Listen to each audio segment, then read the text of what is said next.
Hello बच्चों, कैसे हो सब लोग। मैं तरुण प्रताप और आप सभी का स्वागत है फार्मूला फॉर मैथ्स इस छोटे सेशन में, जहां पर मैं आपको बता रहा हूं छोटे छोटे लेकिन बहुत इंपॉर्टेंट पॉइंट मैथ्स के। अब देखो, छोटे छोटे पार्ट्स में अगर मैथ्स को समझेंगे तो समझना भी आसान हो जाएगा। ज्योमेट्री से मैंने स्टार्ट किया है, ज्योमेट्री के हर एक छोटे पॉइंट्स को मैं आपको इस सेशन में बताऊंगा। आज बच्चों हम लोग बात करेंगे वर्टिकली अपोजिट एंगल पर, यानी कि शीर्षाभिमुख कोण पर। इसके पहले वाली क्लास में मैंने आपको ऑल्टरनेट एंगल, एकांतर कोण के बारे में बताया था। एक एक करके करस्पॉन्डिंग एंगल, ये सब पर बात करेंगे। चलो, तो मैं आपको बताता हूं कि वर्टिकली अपोजिट एंगल शीर्षाभिमुख कोण की थ्योरी क्या है। जैसे आपको एक क्वेश्चन भी दिख रहा होगा, हालांकि होता तो ये बहुत आसान है, लेकिन जब एग्जाम में हमारे क्वेश्चन में आता है तो अप्लाई करने में बड़ी दिक्कत होती है, कई बार कंफ्यूजन हो जाता है। तो चलो, क्या है, सबसे पहले बच्चों हम समझ लेते हैं कि वर्टिकली अपोजिट एंगल होता क्या है। जब कभी भी दो पैरेलल लाइन को, दो समांतर रेखाओं को एक ट्रांसवर्सल लाइन कट करेगी तो होगा क्या, उस केस में सारे ही वर्टिकली अपोजिट एंगल बराबर होते हैं। जैसे आपके सामने मैंने डायग्राम पर दिखाया, ए बी और एक सी डी दो पैरेलल लाइन है और इसको एक लाइन ने कट करा, तो शीर्षाभिमुख कोण मतलब वर्टिकल से, वर्टेक्स शीर्ष से अपोजिट, शीर्ष के विमुख वाले जो कोण होंगे बराबर होंगे। तो वो कौन कौन से होंगे? देखो बच्चों, एक एंगल 4 और एक एंगल 2, एंगल 1, एंगल 3 आपस में। ऐसा नहीं है कि 1 और 3 वर्टिकली अपोजिट एंगल है 4 के बराबर हो जाएंगे, नहीं, इनका मेजरमेंट अलग होगा। आपस में बराबर होंगे कौन? सामने सामने वाले। 2 के सामने 4 है तो बराबर होगा, 1 के सामने 3 है तो बराबर होगा, 5 के सामने 7 है तो बराबर होगा, 8 के सामने 6 है तो बराबर होगा। और वहीं पर अगर दो लाइन आपस में इंटरसेक्ट करती हैं, प्रतिच्छेदित करती हैं, तो इस केस में भी वर्टिकली अपोजिट एंगल बराबर होते हैं। जैसे देखो, ये दो लाइन आपस में इंटरसेक्टिंग लाइन है, तो 1 3 के इक्वल होगा, 2 4 के इक्वल होगा, और ये हमारा रिलेशन बनेगा। लेकिन ये कब बनेगा? जब दो लाइन पैरेलल हो या दो लाइन स्ट्रेट लाइन आपस में इंटरसेक्ट करे, प्रतिच्छेदित करें। इस पर एक बहुत छोटा सवाल मैं आपको देता हूं, आओ करके देखते हैं। हालांकि शायद उस सवाल के आंसर में हमें पेन भी ना चलाना पड़े और हमारा आंसर आ जाए।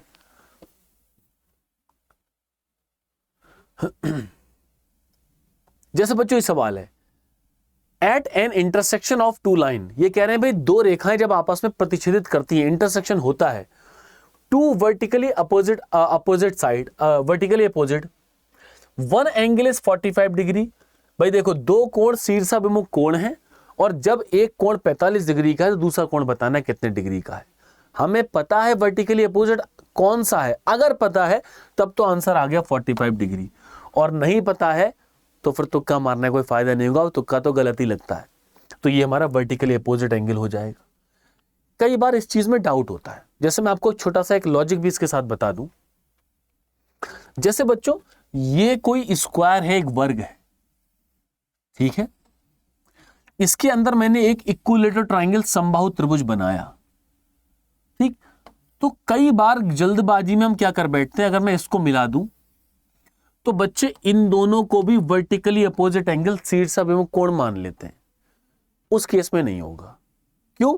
या तो लाइन, दो लाइन पैरेलल होती, समांतर होती, या फिर दो लाइन इंटरसेक्टिंग होती, तब जाके वर्टिकली अपोजिट एंगल बराबर होते हैं। जैसे अगर मैं इन दोनों लाइंस को, इसको मैं आगे बढ़ा दूं, इसको आगे बढ़ा दूं, तो ये दोनों वर्टिकली अपोजिट बनेंगे, ये बीच ये वाला पार्ट रह जाएगा। तो इस केस में वर्टिकली अपोजिट एंगल नहीं बनेगा, वो इंटरसेक्टिंग लाइन या पैरेलल लाइन में बनेगा। ये छोटी सी बात है, अगर अच्छा लगा है तो वीडियो को लाइक कर लेना, चैनल को सब्सक्राइब करके रखना। इसके अगले वाले सेशन में मैं आपको बताऊंगा करस्पॉन्डिंग एंगल, करस्पॉन्डिंग एंगल अर्थात संगत कोण के बारे में। और बच्चों, ऐसे ही छोटे छोटे पार्ट बता बता के मैं आपको ज्योमेट्री का कंप्लीट बेसिक यहां पर बता दूंगा। बस उसके लिए छोटा सा काम करना है, वीडियो लाइक कर लेना है, चैनल को सब्सक्राइब करके रखना है। एक एक करके आप देखोगे, जब सारे वीडियोस आपको मिलेंगे, आपकी कंप्लीट ज्योमेट्री का बेसिक तैयार हो चुका होगा। और आपको अगर रेगुलर प्रैक्टिस करनी है मेरे साथ, तो आप चैनल सब्सक्राइब कर लो। इस चैनल पर रोज रात के 9 बजे मेरी क्लास होती है, जहां पर मैं आपको सुपर 30 बच्चों 30 क्वेश्चन आपको प्रैक्टिस करा रहा हूं।